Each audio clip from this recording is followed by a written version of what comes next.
Morning everyone. आज की class में हम स्टार्ट करेंगे क्रॉस प्रोडक्ट ऑफ वेक्टर्स। हमारा आज का टॉपिक होगा cross product of vectors.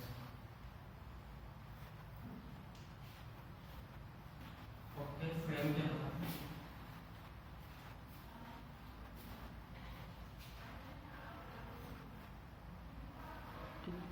Cross products of vector. चलो, तो मान लो अगर हमको दो वेक्टर दे रखे हैं, एक वेक्टर ए है, ठीक। तो वेक्टर ए हमारा क्या है? ए एक्स आई के, ए वाई जे के प्लस ए जेड के, ठीक है। और एक वेक्टर है हमारे पास में वेक्टर बी। एक वेक्टर क्या है? वेक्टर। तो वेक्टर बी है हमारे पास में बी एक्स आई के, बी वाई जे के प्लस बी जेड के। दिख रहा है आपको? अच्छा, दोनों एक दूसरे से कितने डिग्री पे इंक्लाइंड है? थीटा डिग्री पर इंक्लाइंड है। दोनों के बीच का एंगल कितना है? दोनों के बीच का एंगल कितना है? Theta degree. तो अगर हमको बोला जाए कि आपको निकालना है vector A cross vector B, तो vector A cross vector B का मतलब क्या होता है, पहले हम ये समझते हैं। तो देखो, vector A cross vector B का मतलब ये है कि वेक्टर ए की डायरेक्शन से आप अपना सीधा हाथ रखो वेक्टर ए पर, और बी की डायरेक्शन की तरफ क्या करो? उंगलियों को ऐसे घुमाओ, है ना। वेक्टर ए पर हमने क्या करा? हमारा हैंड रखा, और बी की डायरेक्शन में जहां पर बी आ रहा है उस डायरेक्शन में, थीटा की डायरेक्शन में बी तक उंगलियों को क्या करना है? घुमाना। तो जो ये हमारा अंगूठा होगा, दिख रहा है सबको? थंब बन रहा है। ये थंब क्या बताएगा? इसके आंसर का डायरेक्शन। ये थंब क्या बताएगा? इन दोनों के आंसर की डायरेक्शन, ठीक। और है ना, आंसर के अंदर क्या आएगा? नंबर भी आएगा। और ये जो थंब बताएगा क्या बताएगा? इन दोनों के आंसर की डायरेक्शन बताएगा। तो एक चीज बताओ, जो इनका आंसर आ रहा है उसमें नंबर भी आ रहा है और डायरेक्शन भी आ रहा है, मतलब मैग्नीट्यूड भी प्रेजेंट है और डायरेक्शन भी प्रेजेंट है। मतलब आंसर क्या होगा? एक नया वेक्टर होगा कि नहीं होगा? एक नया वेक्टर, है ना। तो ये क्या देगा हमको? एक नया वेक्टर देगा जिसकी डायरेक्शन कैसे निकलेगी? जब भी a क्रॉस b लिखा हुआ है, तो जो पहले लिखा है उसके उस वेक्टर के ऊपर आप अपना राइट हैंड रखो, और थीटा की डायरेक्शन में, एंगल की डायरेक्शन में दूसरे वाले वेक्टर तक अपनी उंगलियों को क्या करो? कर लो। तो जब तक थंब होगा वो क्या बताएगा? नए वेक्टर की डायरेक्शन, ठीक है। तो ये नए वेक्टर की डायरेक्शन हो गई वेक्टर c। सिमिलरली अगर मैं आपसे पूछता हूं, अभी डायरेक्शन क्या थी? बोर्ड से बाहर की तरफ। अगर मैंने आपसे पूछ लिया, बताओ vector b cross vector a का मतलब क्या होगा, तो क्या बोलोगे आप? डायरेक्शन किधर हो जाएगी? अब हाथ कहां पर रखना है? b पर। उंगलियों को किधर घुमाना है? a की तरफ। क्या होगी डायरेक्शन? बोर्ड के अंदर या बोर्ड के बाहर? हम किधर की तरफ बता रहे हैं? b पर हाथ रखा, बोर्ड के अंदर, तो डायरेक्शन किधर हो गई? अंदर। तो बोर्ड के अंदर की डायरेक्शन को हमने नेगेटिव मान लिया और बाहर की डायरेक्शन को हमने पॉजिटिव मान लिया। तो एक चीज याद रखेंगे हम, vector b cross vector a और vector a cross vector b कभी भी एक दूसरे के इक्वल नहीं होंगे। मैग्नीट्यूड सेम होगा पर क्या डायरेक्शन सेम होगी? है ना। पर अगर ऐसा लिखा हुआ है magnitude of vector a cross vector b और magnitude of vector b cross vector a, क्या ये दोनों चीजें सेम होगी? बिल्कुल होगी। दोनों में डिफरेंस किस चीज का आ रहा है? डायरेक्शन का आ रहा है ना। तो ये दो इंपॉर्टेंट चीजें सब बॉक्स बना के याद रखो। अब देखो, अगर मैंने आपको वेक्टर a दे दिया, वेक्टर b दे दिया, तो अभी तो मैंने आपको बताया कि आंसर क्या आएगा? हमारा एक वेक्टर आएगा। तो इस वेक्टर का मैग्नीट्यूड क्या है और इस वेक्टर की डायरेक्शन क्या है? तो ये तो हम अभी निकाल पाए क्या? निकाला क्या अभी हमने? नहीं निकाला। तो ये जो वेक्टर c बन रहा है, इसको कैलकुलेट करने का फॉर्मूला होगा, डायरेक्ट कैलकुलेट करने का फॉर्मूला होगा magnitude of vector a magnitude of vector b ठीक है, देखो डॉट प्रोडक्ट में एंगल आता था cos थीटा, यहां पर एंगल आएगा sin थीटा। ठीक है, और डायरेक्शन के लिए हम दिखाएंगे क्योंकि वेक्टर हो रहा है तो यहां तक तो क्या हो गया मैग्नीट्यूड। अब आंसर भी हमारा वेक्टर आएगा, मतलब डायरेक्शन शो करनी पड़ेगी, तो डायरेक्शन हम शो करेंगे n के, किससे शो करेंगे,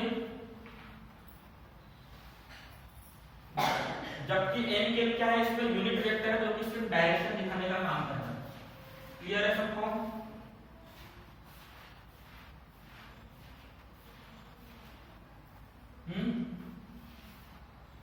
ठीक है, इतना समझ रहे?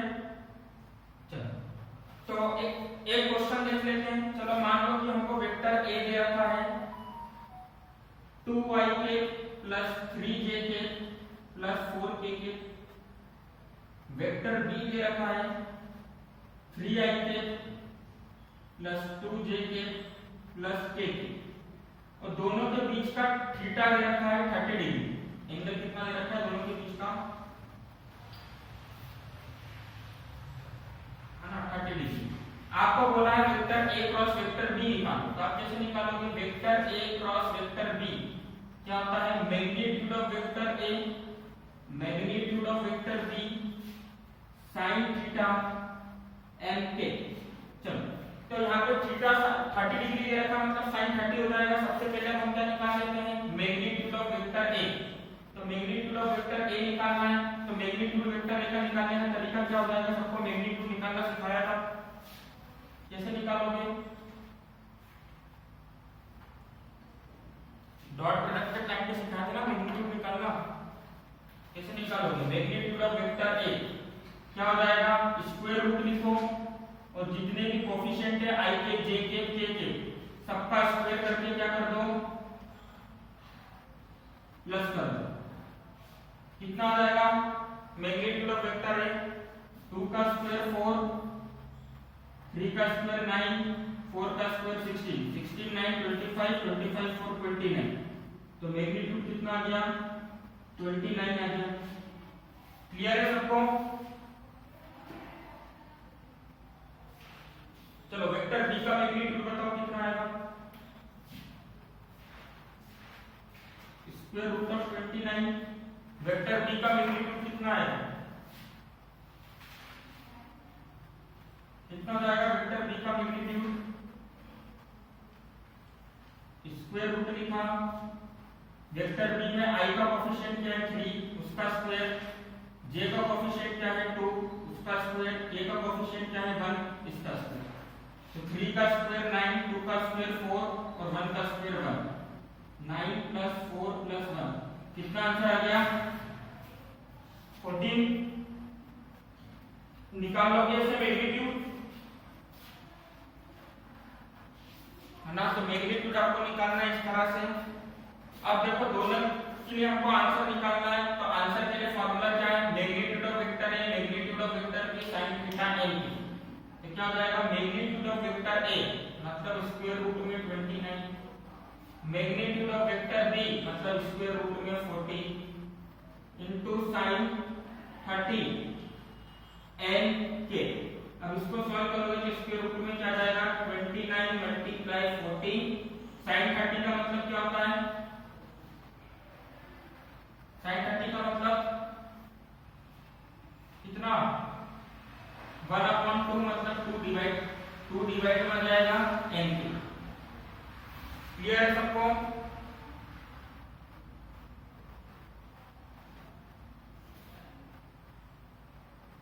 पहले क्यों नहीं बोलते हो गया मैंने आंसर। हां बंच तो बन गए 11 बनाएंगे तो 12 का बनाएंगे। इतना यहाँ तक का फ्रेम है मैम सराएंगे आई बिल्कुल आएंगे। हां फिर आईपी की है ना, तो देखो ये क्या हो जाएगा square root of 29 into 14 divided by 2 n के, ये आपका आंसर होगा। ठीक है,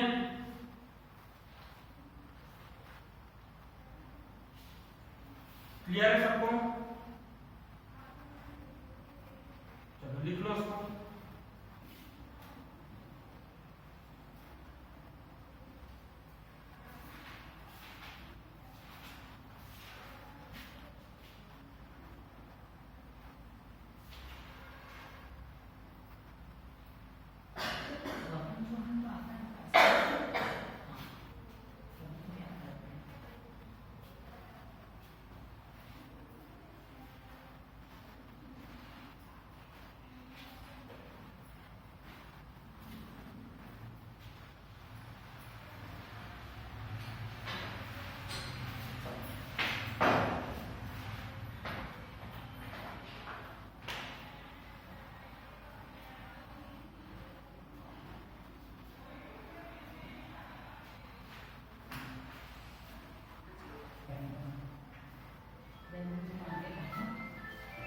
हो गया।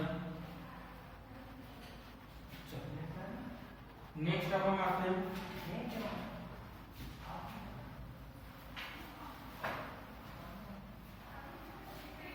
अगर मान लो हमको दोनों वेक्टर के बीच का एंगल नहीं देखे रहे। देखो ये वाला फॉर्मूला लगाने के आंसर निकालने के हमारे को क्या जरूरी है कि हमारे पास क्या हो, क्या प्रेजेंट है दोनों के बीच का एंगल प्रेजेंट। अगर दोनों के बीच का एंगल नहीं देके रखेंगे तब कैसे सॉल्व करेंगे। मतलब हमको ऐसे दे दिया वेक्टर a की जगह पर दे दिया ax ay az kk ऐसा वाला bx ik by jk bz kk, तब क्या करें। तो देखो उस केस में vector a cross vector b को निकालने का फॉर्मूला या तरीका क्या होता है। सबसे पहले आप क्या करना, इस तरीके से कॉलम बना, ठीक है, दिख रहा है आपको कॉलम। अब इसके अंदर आप लिखोगे आई केप जे केप और के केप। इसमें आप क्या लिखोगे आई केप जे केप और के। क्लियर है सबको।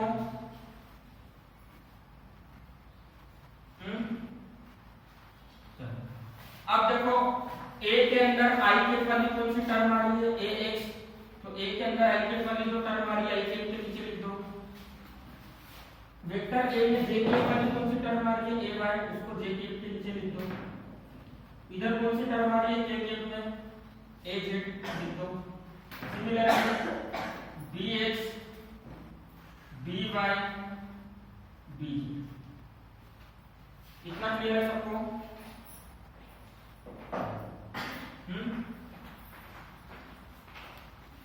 है ना। अब क्या करेंगे हम, देखो सॉल्व करने का तरीका क्या होगा, आपको लिखना है प्लस माइनस प्लस, है ना। कुछ कुछ चीजें याद रखना है इसके अंदर, अल्टरनेट प्लस माइनस प्लस चलो, ठीक है, दिख रहा है बोर्ड पे सबको।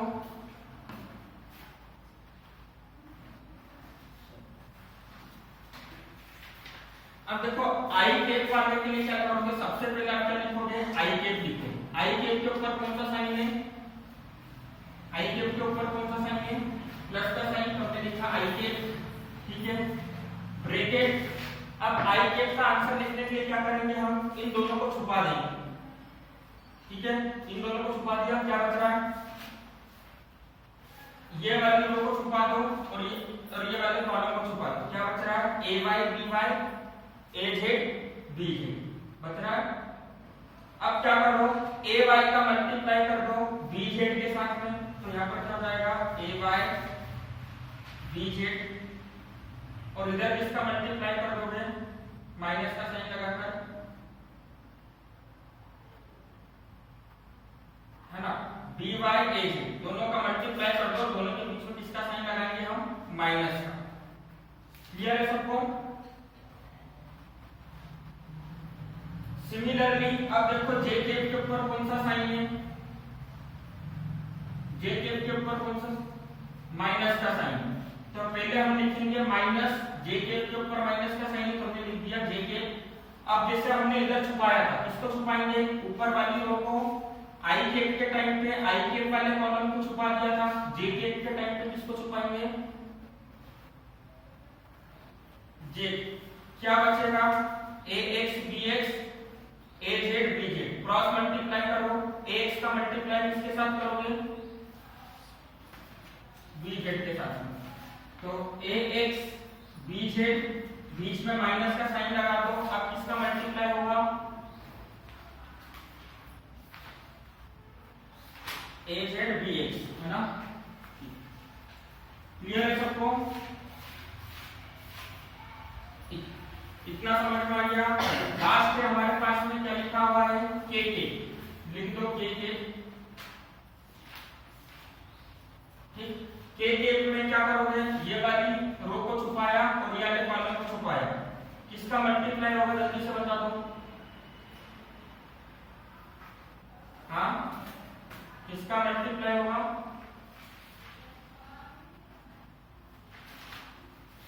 स्क्रीन फ्रीज हो गई। सर कुछ बात की भी प्लीज चेक कर लेना। मैं बैठ जाऊंगा तो देखा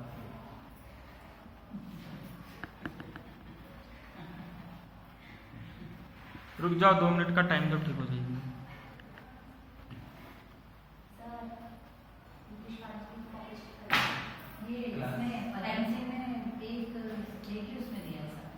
अच्छा चलो एक ही अब दिख रही है स्क्रीन।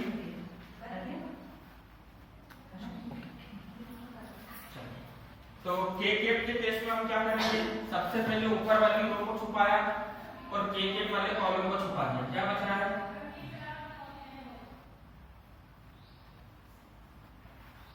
है ना। तो मल्टीप्लाई किसका होगा, ax का मल्टीप्लाई करेंगे हम by के साथ में, तो आंसर क्या हो जाएगा ax by, माइनस का साइन लगा दिया, क्या हो जाएगा bx ay। समझ गए सब, चलो लिख लो।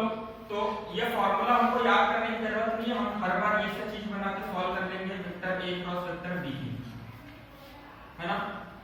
फॉर्मूला याद करोगे तो कहीं ना कहीं आप मिस्टेक कर ही लोगे।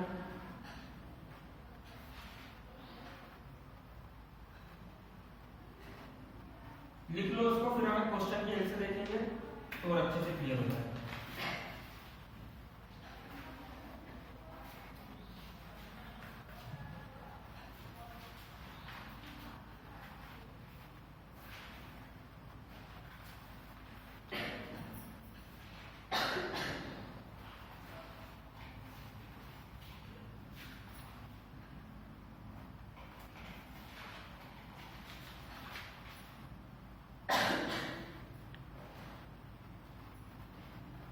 लिख लिया,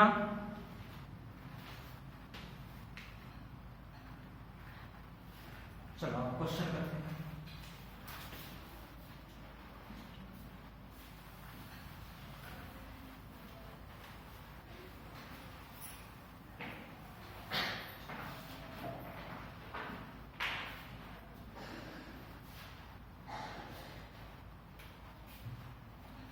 क्वेश्चन में क्या दिया है हमको,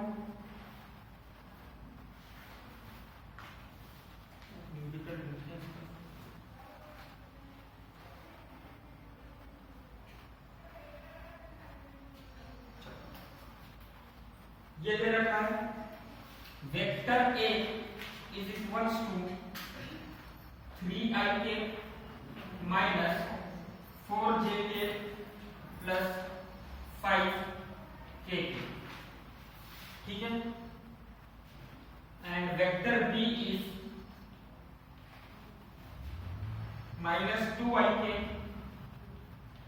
plus jk minus 3k। Clear है सबको। इसके अंदर करना क्या है, सिंपल सा आपको vector a cross vector b निकालना है, मतलब क्रॉस प्रोडक्ट भी फाइंड करना है और डॉट प्रोडक्ट भी फाइंड करना है। तो पहले हम क्रॉस प्रोडक्ट फाइंड करते हैं और फिर हम बाद में डॉट प्रोडक्ट फाइंड करेंगे। तो vector a cross vector b find करना है, तो अभी तरीका बताया था। सबसे पहले क्या करो, vector a cross vector b लिखो, इक्वल्स टू लिखो और क्या बना लो एक कॉलम, ठीक है। अब कॉलम में यहां पर हम क्या लिखेंगे, आई के, जे के और के। इतना क्लियर है सबको। चलो ऊपर क्या लिखेंगे, प्लस माइनस प्लस, ठीक। अब देखो वेक्टर a में आई के का जो कोफिशिएंट है उसको आई के नीचे लिख दो, तो आई के का कोफिशिएंट 3 है, 3 लिख दिया। वेक्टर a में j के का कोफिशिएंट क्या है, +4 है या -4 है, वेरी गुड, लिख दो -4। k के का कोफिशिएंट क्या है 5, इधर क्या है -2, इधर क्या है 1 और इधर -3। चलो समझ गए। अब vector a cross vector b किसके इक्वल हो जाएगा, सॉल्व करना चालू करते हैं। तो सबसे पहले हम i के लिखेंगे और क्या करेंगे, ये वाली रो और i के वाले कॉलम को छुपा लेंगे। तो क्या बचेगा हमारे पास में -4 और 1 5 और -3 किस किस का मल्टीप्लाई हुआ?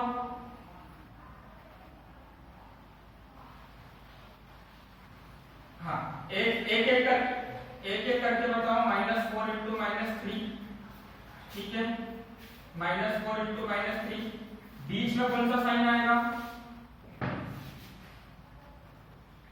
बीच में किसका साइन आता है? माइनस का। ठीक है, अब क्या होगा? 1 इंटू 5 तो लिख देते हैं 1 इंटू, ठीक है, -4 इंटू -3 -1 इंटू 5। ब्रैकेट को क्लोज कर दें, बड़े वाले ब्रैकेट को क्या कर देते हैं यहाँ पर क्लोज कर देते हैं। ठीक है, नेक्स्ट क्या हो जाएगा? प्लस का देखिए लिख कि माइनस का। वेरी गुड, माइनस का देखिए ब्रैकेट बनाया। अब ब्रैकेट के अंदर कौन कौन आएगा? किस किस का मल्टीप्लिकेशन आएगा जल्दी बताओ।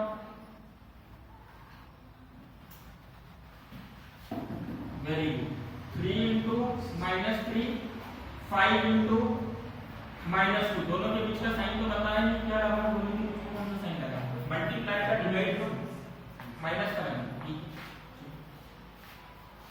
उसके बाद क्या जाएगा? प्लस के में क्या लिखेंगे?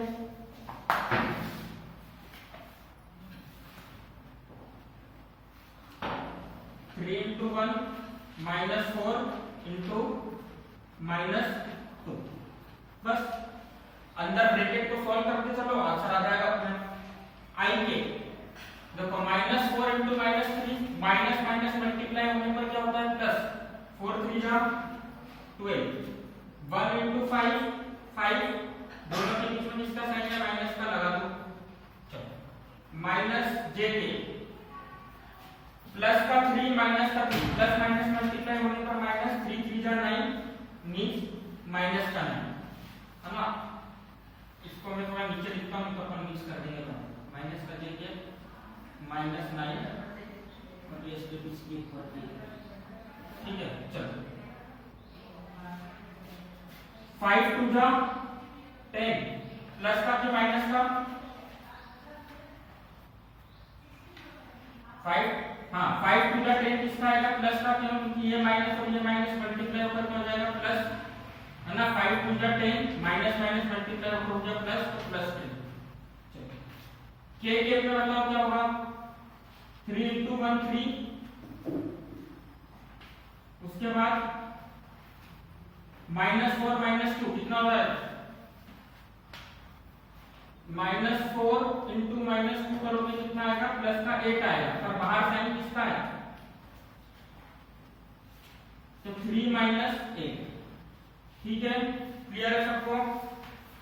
अब देखो आंसर मैं ऊपर लिख देता हूं क्योंकि मे भी फ्रेम के बाहर हो जाएगा, तो ऊपर लिखना सही होगा।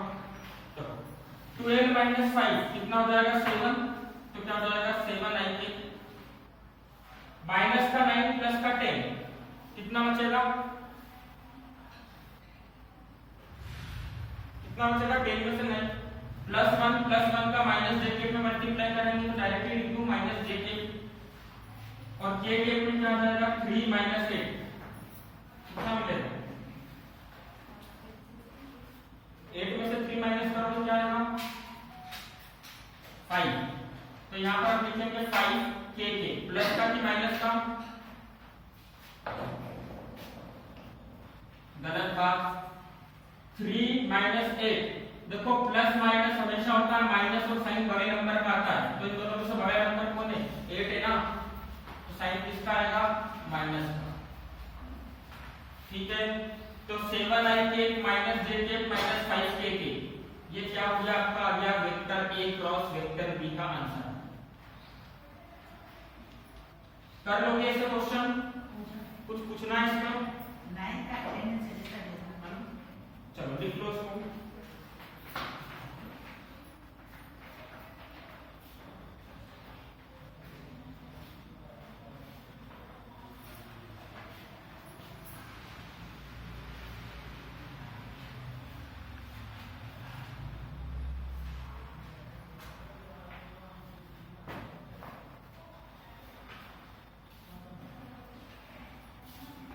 अब अब देखो नेक्स्ट पार्ट में हमको क्या कैलकुलेट करना था, इन्हीं के लिए डॉट प्रोडक्ट कैलकुलेट करना था। तो डॉट प्रोडक्ट कैलकुलेट करने का तरीका क्या होता है,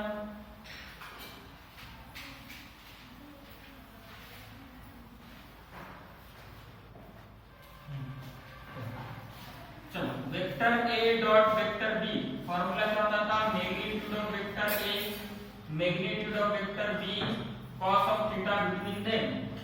पर यहाँ पर आपको थीटा दे रखा है क्या, नहीं दे रखा है, तो डायरेक्टली आप क्या करो, vector A dot vector B क्या लिखोगे, वेक्टर ए की जगह पर आप लिखोगे 3ik - 4jk + 5kk, ठीक है। वेक्टर बी की जगह पर क्या लिखोगे, -2ik + jk - 3kk। अब हमने देखा था अगर i केप का मल्टीप्लाई हम j केप वाले के साथ में करते हैं डॉट प्रोडक्ट में, तो क्या होता है, एग्जांपल के तौर पे देखो i cap dot j cap, magnitude of i cap magnitude of j cap और cos of theta between them. एक चीज बताओ, i केप क्या है, यूनिट वेक्टर x एक्सिस के अलावा, j केप क्या है, यूनिट वेक्टर y एक्सिस के अलावा। बताओ दोनों के बीच में एंगल कितना हो गया, 90 डिग्री, मतलब i केप और j केप वाली टर्म के बीच का एंगल 90 डिग्री होता है। तो इन दोनों का आंसर हमेशा क्या आएगा, 0 आएगा, क्योंकि cos 90 पे 0 होगा।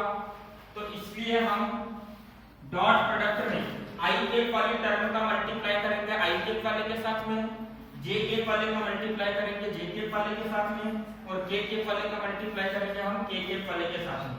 तो करते जाओ, 3 का मल्टीप्लाई किसमें करोगे, 2 में, तो 3 * -2 प्लस j केप का मल्टीप्लाई j केप वाले के साथ में -4 * 1 और इसका मल्टीप्लाई इसके साथ में +5 * -3, कितना आंसर हो जाएगा, 3 * 2 = 6 -6 4 * 1 -4 प्लस माइनस 5 3 = 15, कितना हो जाएगा -15। कितना आंसर आ रहा है,